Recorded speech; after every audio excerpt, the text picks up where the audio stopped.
દર્શ કેમ છો? Welcome back to my channel.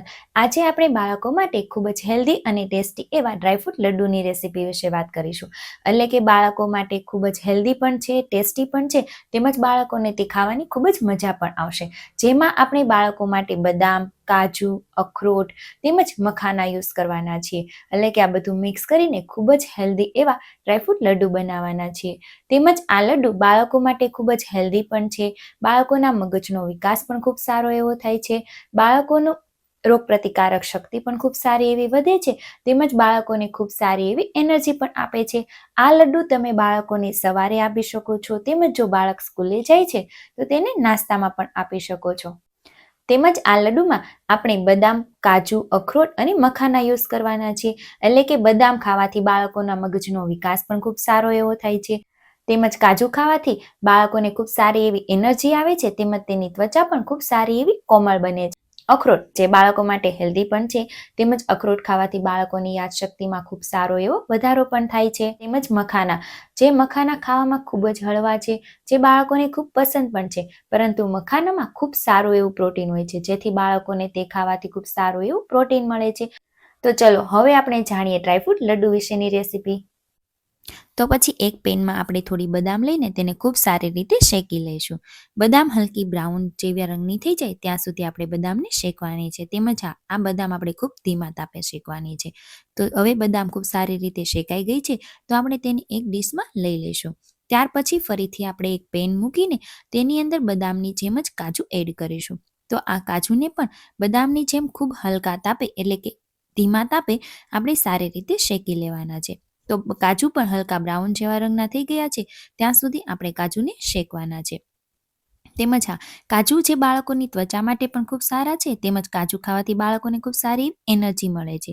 ત્યારબાદ ફરીથી આપણે એક પેનમાં અખરોટ લઈ લઈશું અને અખરોટને પણ બદામ અને કાજુની જેમ હલકા તાપે ખૂબ જ સારી રીતે શેકી લેવાના છે. તેમજ આ બધું ખૂબ જ ધીમા તાપે આપણે શેકવાનું છે, જેથી ખૂબ સારી રીતે શેકાઈ પણ જાય.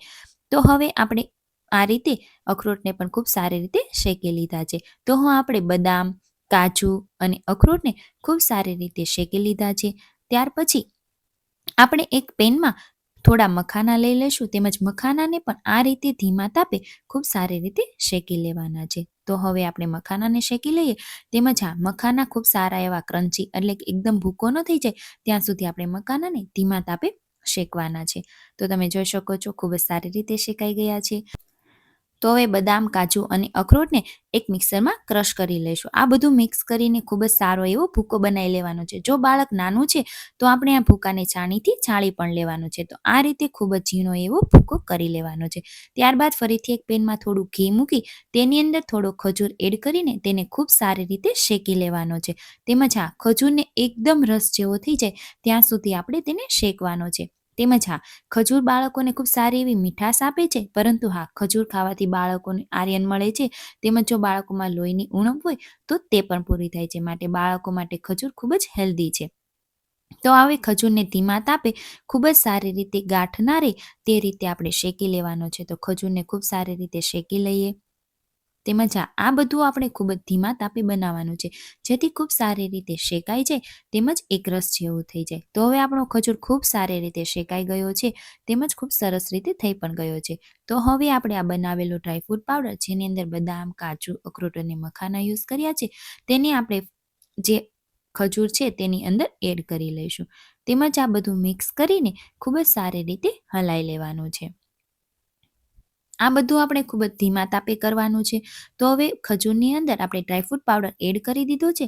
તેમજ તે ડ્રાયફ્રૂટ પાવડર ખૂબ જ સારી રીતે એક સરખો કરીને આપણે તેને આ રીતે હલકો બ્રાઉન ન થાય ત્યાં સુધી આપણે શેકી લેવાનું છે. જો વધારે કોરા જેવું લાગે તો આપણે તેની અંદર અડધી ચમચી જેટલું ઘી એડ કરી શકીએ છીએ. પરંતુ જો બાળકોને ઘી ઓછા પસંદ છે તો આપણે તેની અંદર ઘી એડ ના કરવું જોઈએ.